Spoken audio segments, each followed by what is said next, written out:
যে আয়োজন করেছে লম্বা সময় চলেছে, ওনাদেরকে আমি ধন্যবাদ জানাচ্ছি। লম্বা সময় আমাদের মধ্যে খেলাধুলা ছিল না, খেলাধুলার সংস্কৃতি ফিরিয়ে আনার জন্য লিভারপুল ইউনাইটেড দারুণ একটি উদ্যোগ নিয়েছে।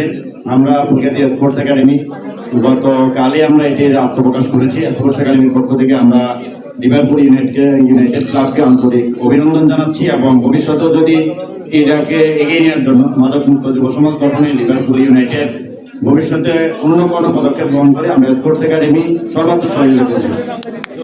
আমাদের সকল রাজনৈতিক উপস্থিত আছেন, আমরা রাজনীতির উঠতে উঠে দলমত নির্বিশেষে সকলেই আমরা চাই আমাদের সমাজ মাদক মুক্ত থাকুক, ইফতিজিং মুক্ত থাকুক। আমাদের সমাজ থেকে যারা যুব সমাজ এখানে উপস্থিত আছে, এই যুব সমাজগুলো আমাদের যুব সম্পদে পরিণত হোক।